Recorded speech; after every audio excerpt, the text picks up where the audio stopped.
Yo, my peeps, the way I approached the New Year goal setting in the past was all wrong for me. I'm Travius Stewart, and I want to help you move past barriers and obstacles that are preventing you from getting what you want in life. This is Breakthrough. I'm excited about this episode today because this is my absolute favorite time of the year. And for me, there's really something exciting about tearing off that page of the previous year and anticipating starting over. Like it's like as if you can wipe the slate clean, right? And just like get a do-over almost, only that you're a year older probably, and things have changed. But for me, I see the new year as a new time for possibility. And right now, I'm so excited to be back from the hiatus I took to reevaluate and recalibrate the direction I wanted to take the podcast into. I'm excited to help you jumpstart your 2022 and, let's start it off on a good foot, whatever that is for you. And so when I sat down to plan this episode, especially because my process had changed, the way I looked at 2022 or the upcoming year, I did a little bit of research and found out that, only 10% of the people actually achieve the goals that they set. That could, possibly influence how the rest of your year or that month, if you're finding this podcast, and it's not December, it's not January, but it could influence how the rest of your year goes if you don't achieve the goals that you really set out to achieve. And so as I sat back and thought about, well, what is my process and how has my process changed? I also reached out to some people who I thought fit the bill of successful in their own right. And I learned so much from their shares. So today, I will not only share with you the approach that made a drastic difference in my business and in my life, but I'll also share with you those successful people's stories, the friends of mine who I highly admire and how they get things done and how they move through their days and their months and their years. And if you take nothing else from this episode, the most important insight I want you to take is there is no one way to get what you want in life. We all have to find our way. My hope for you is that you take these ideas, maybe put a few into your own equation of what could help your 2022, your best year yet.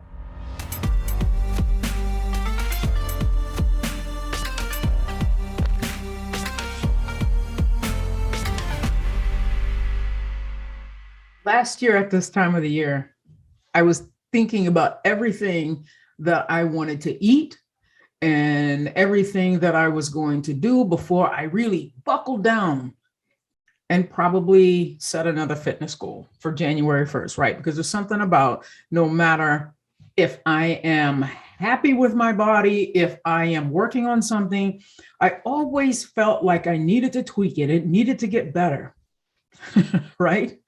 And then when I thought about all those things that I didn't do, I would stress out over how I was going to double down this upcoming year and accomplish even more, right? Because I was still going to do the same things that I tried to do last year, but maybe even better, maybe even faster, right? I didn't really stop to even think about, the things that I had accomplished in the year, the things that I could be grateful for, because I was always too focused on, well, what's the next year going to look like? But this year, just things have changed, right? I'm not doing that same old goal setting that I've always done. And what I learned about myself was that I was getting so excited about what I could do and what next year would look like. And sometimes I would just stop there with the vision of wouldn't it be great, right? In dreamland, without thinking about how I was actually going to make these things happen, because Travia can dream. I can dream with the best of them. But sometimes there's a gap between dreaming and creating the vision and making that vision happen. And so for me, as a teacher for 24 years, I've always set SMART goals, right? We all know what SMART goals are, right? And so I tried to use that same method for my business and for the other areas of my life. You got to hit these benchmarks. It's got to be measurable. It's, all the things. It's got to be timely. And then one day I realized, you know what? This doesn't work for me. And I recognized in that moment that I didn't have to keep doing the same way. And clearly it wasn't working for me, right? So even as a coach, I found myself helping my clients be creative, come up with all these ideas and strategies to achieve their goals. And then when it was time for me to do it, like focus on my how I was going to make it happen, how that dreamland of possibility, to keep it from turning into stress and anxiety. So I set out on a path of how can I actually figure out what my stuff is, right? What's my process? And I know in the past for me that sometimes we don't even set goals because we're afraid of not getting it. We're afraid of not achieving it. We're afraid of failing and falling flat on our face. So why even try? Because what would that mean about us? What would it mean if we failed? What will we think other people are going to think about us if we failed that thing? Again, I've always been a person who set goals, but I was using systems that other people thought I should use. I kept playing by other people's rules in a lot of areas in my life, going through the process of peeling back the onion of what makes me tick. Who am I at my core? Going through the process of not allowing social media, what I think people are thinking of me, not to allow those things to dictate and motivate or demotivate me as to how I'm going to show up and how I'm going to wake up and be excited or not be excited every single day. So that's where I was using SMART goals. And then I would backward design it, right? All the things to hit the goals and then pivot when that doesn't work and then fail and learn from it, right? None of that worked for me.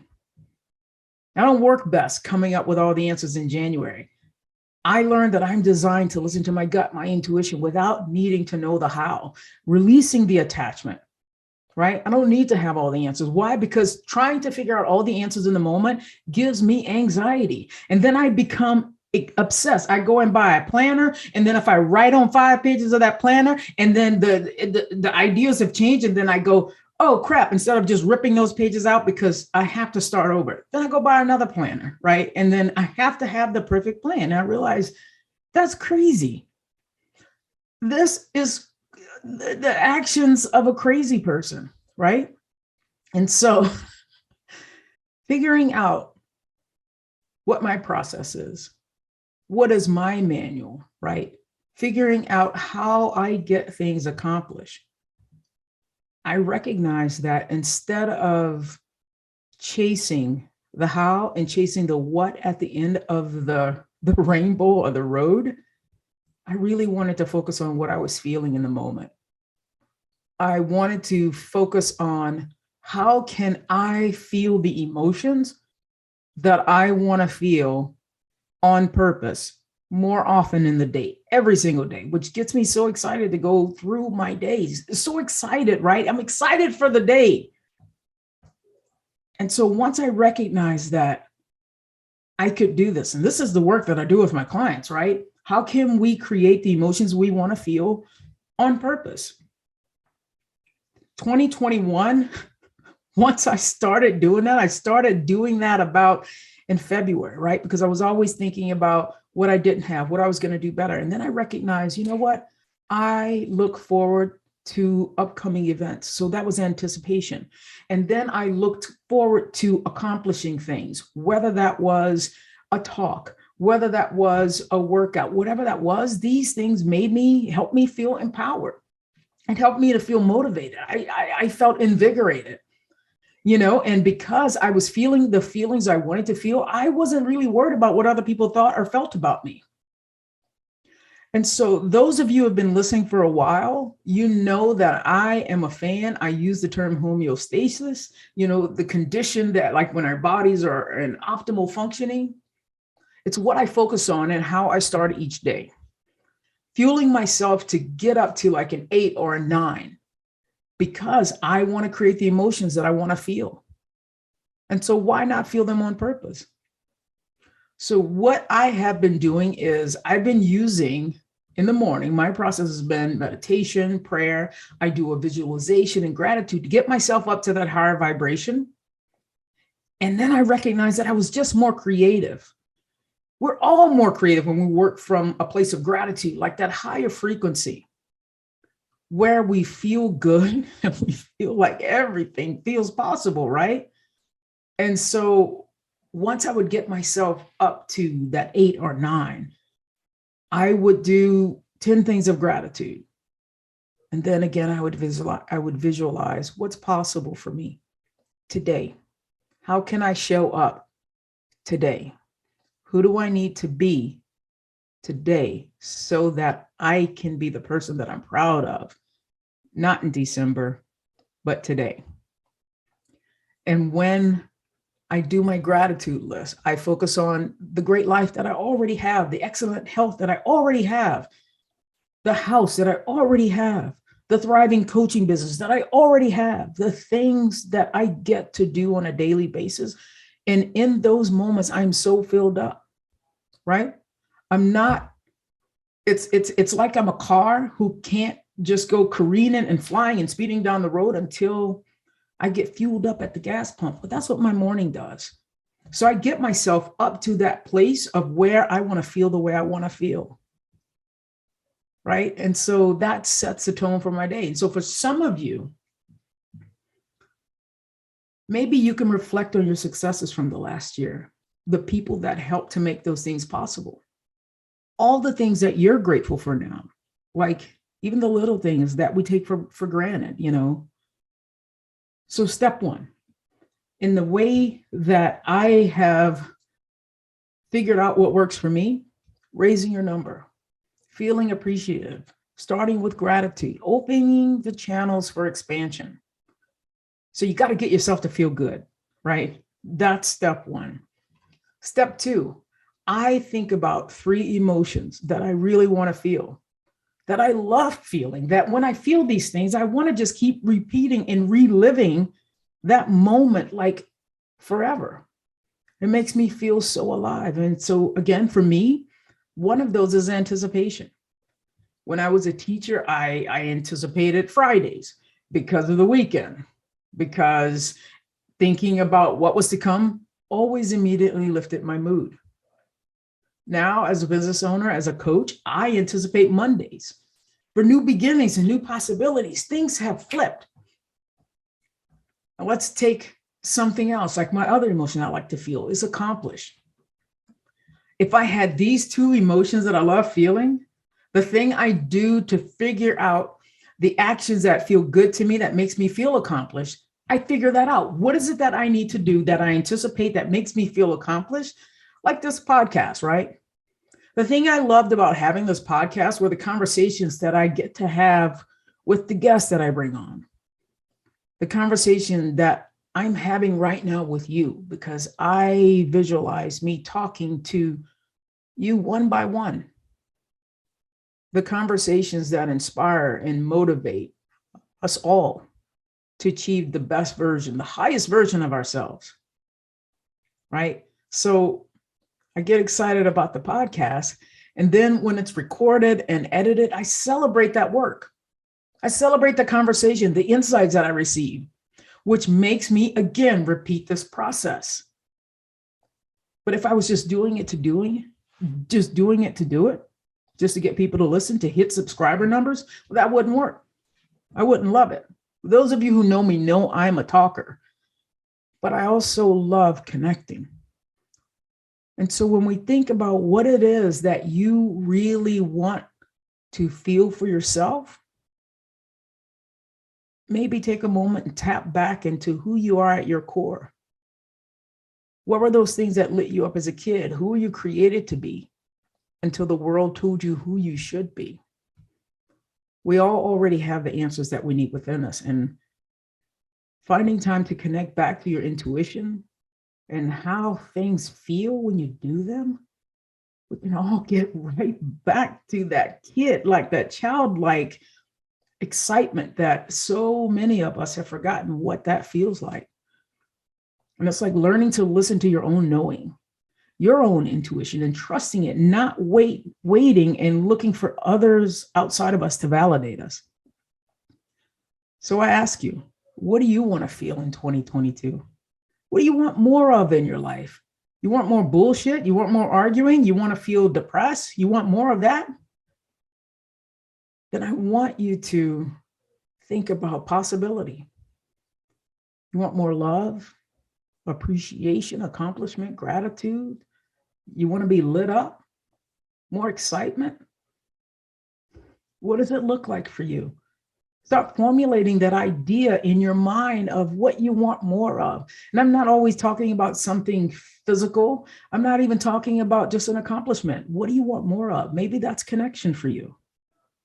And so when you think about 2022, do you want an accomplishment goal or do you want a growth goal? Maybe a personal development, a growth goal where you're more present with your loved ones. Or maybe you do want to start a business. Maybe that is an accomplishment goal, but it's all in what you want. And then step three is actually writing it down, because studies show that we are 42% more likely to achieve a goal if we write it down. And I'm talking about even if it's something that you're like, oh, I'm just going to be more present, write it down, right? Because when you write it down and you see it written and you read it out loud, then you imagine how it feels to have achieved that thing, how it feels to be more present in your relationships, how it feels to put your fitness first, how it feels to be energetic on a Monday, how it feels to feel the way you want to feel on purpose. You want to write that down. You want to read it every single day. And then take it all in, all the feels. Find where this goal feels good to you.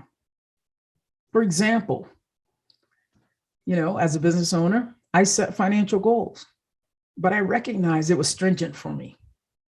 And, people are like, oh, why don't you set it for, $1 million? I was like, that just feels like it's too much pressure. And then I immediately put that goal into the impossible category, which takes me immediately to stress and anxiety, right? And I shut down. Remember, don't take the action when I'm feeling that, like a crazy person. So I find what feels good to me. And then maybe I stretch from there. Maybe 6 figures feels good to me. And then I stretch a little above there. But I've never been that person. Okay, I take that back. I used to be that person who wanted to keep up with the Joneses, but I'm not that person anymore. I'm the person who is what is best for me and my family, right? And then from there, for step 4, knowing yourself and how you work best, ask yourself, well, what would help you feel the way you want to feel while accomplishing this? Maybe it's that we need to get guidance from a mentor or hire an assistant, because maybe that takes the stress off of you. Maybe you want to have your friend for accountability. What's going to help you stay motivated, stay consistent? Or maybe something smaller, that what's going to remind you that I want to be more present in my relationships. I want to feel better. I want to only, instead of when I hang out with my friends, having 3 alcoholic beverages because I feel like crap the next day, maybe I'm going to limit that to 1, and I'm going to feel better the next day because I followed it immediately with a big glass of water, whatever that is. What are the actions that you can take that help you feel the emotions that you want to feel on a regular basis on purpose? One day at a time. And where can you place maybe a picture, the sentence, a word, whatever, that reminds you of that thing that you want? Where can you write it down and see it daily? Use it as part of your visualization.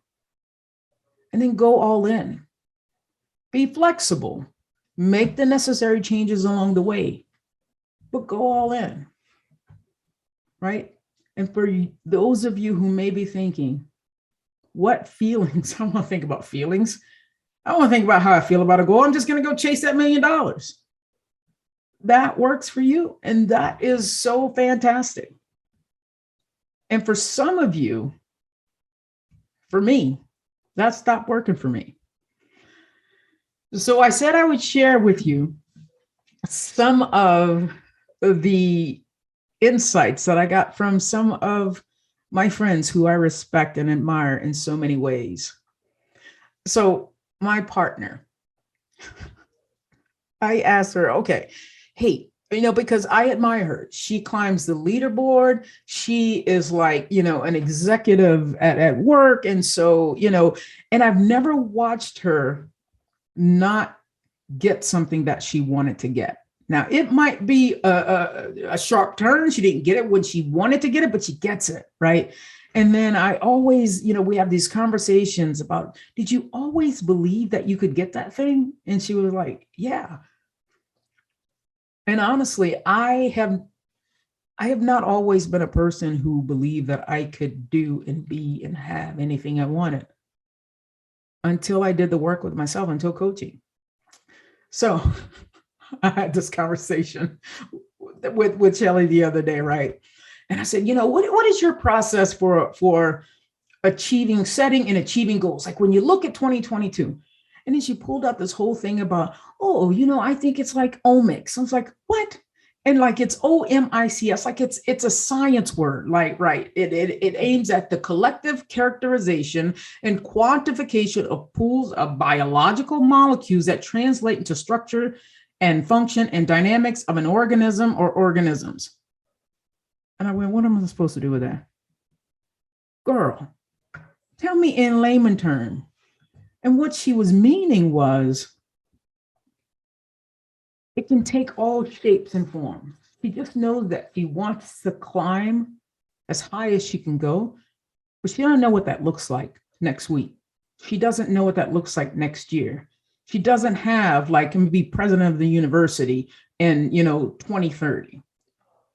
She feels what feels good. If something comes across her desk, is introduced to her, whatever shape it comes in, she assesses in that moment and goes, is this for me or not? And then she takes the necessary actions to do the thing.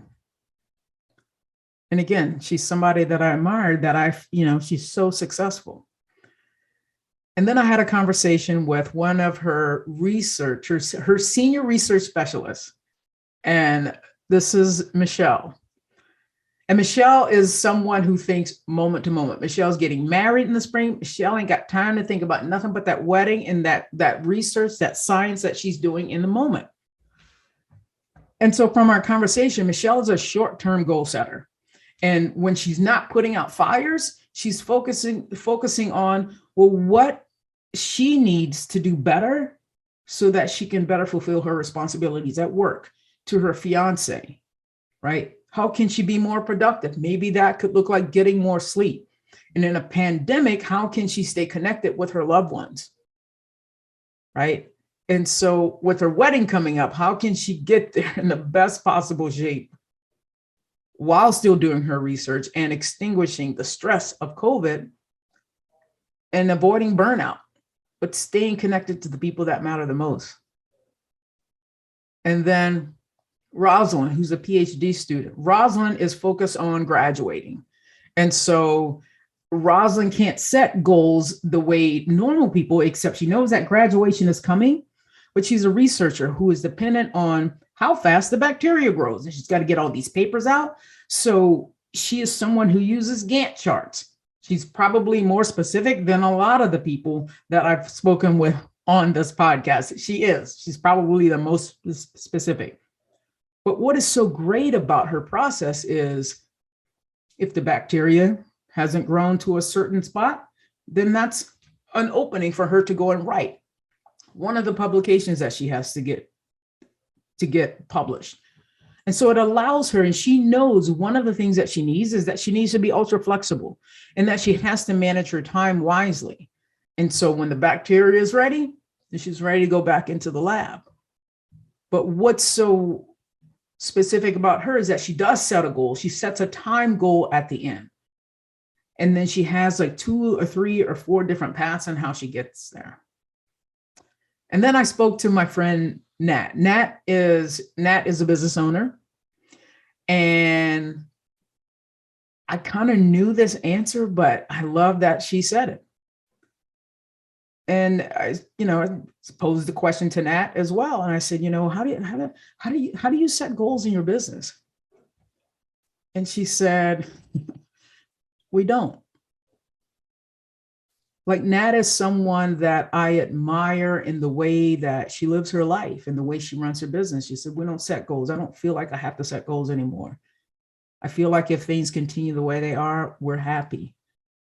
And as long as the phone keeps ringing for her business, she doesn't need to do anything except keep serving her clientele.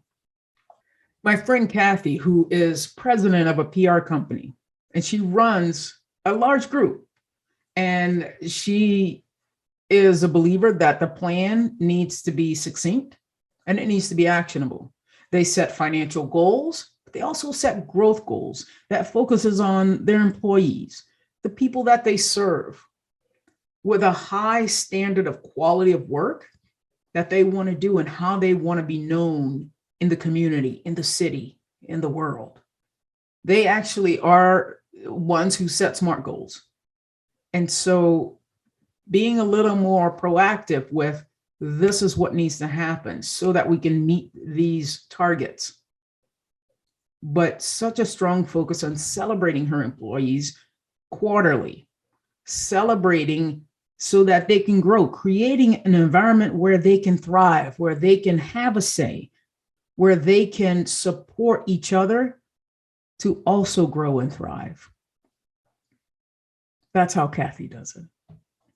And then as I round this episode out, I had a most wonderful conversation. You're going to hear this lady on the podcast next week as she shares her breakthrough story with us. Luisa Milano. Luisa plays the game of what kind of things I want to accomplish, but not in a very specific way. She has what she calls a directional compass, and that's helpful for her. And she has a list of buckets that she wants to fill and the ways in which she thinks maybe she wants to feel it in the moment, that she wants to fill it. And she focuses on who she wants to serve and how she wants to show up. She's not a person who checks for progress. Her measurement is her commitment to waking up every day, making the decision and doing it 100% and knowing that it's done. She's a person who comes from that place of this is already done, because she's a believer that a goal is a place to come from, not good to. And she focuses on who does she need to be and what are the actions she needs to do to get the things she wants to get done, to have the things that she wants in this life. And so I ask her if she checks in. She checks in about once a month. But what's so funny is not with her process, but how energized she feels in the moment when she thinks about it, right? I think that's so fantastic. She gives herself the feedback that she needs, but she also releases herself from the attachment to achieving that exact number. Is she energized by the thing? And if the answer is yes, then she continues doing it. And if it doesn't light her up, because she's a firm believer that we are here to be lit up, then she drops it. She said to me, she shared with me, energy is our most valuable asset, not time. You can spend a lot of time. My time is very valuable, right? But I hadn't really thought of it like that until she said it. Energy is our most valuable asset. We're here to be created and be lit up. And you can't force yourself to do things when you're not lit up. And then her husband, Townsend, said, tell Travia I don't do fucking goals. right? I don't do goals. How about that? So, as I wrap up this episode, no matter the kind of goals you want to set, achievement goals or growth goals, small bite-sized goals, big hairy goals, just do what makes you feel good. And I just want to give a big shout out to Shelly, to Michelle, to Roslyn, to Nat, to Kathy, to Louisa, and to Townsend, who contributed to this episode. Thank you all so much. So there you go. I hope you take some time to figure out what you want more of in your life. Most people choose to stay comfortable rather than rising and going for it. What are you choosing today? And as a result of this episode, I have a gift for you that could help you in the process. You can download your Breakthrough for More in 2022 guide in the show notes. And if you are working out, if you're driving, just go to traviastewart.com and you can find the guide on my website as well. And if you are listening and you're finding value, which of course you're listening because you wouldn't hear this if you weren't, but I would love it if you could leave a 5-star review about the podcast on iTunes. That way I would be able to reach more people. More people would get value from this. It would really mean a lot to me. Thank you so much. And here is to another part of the ride.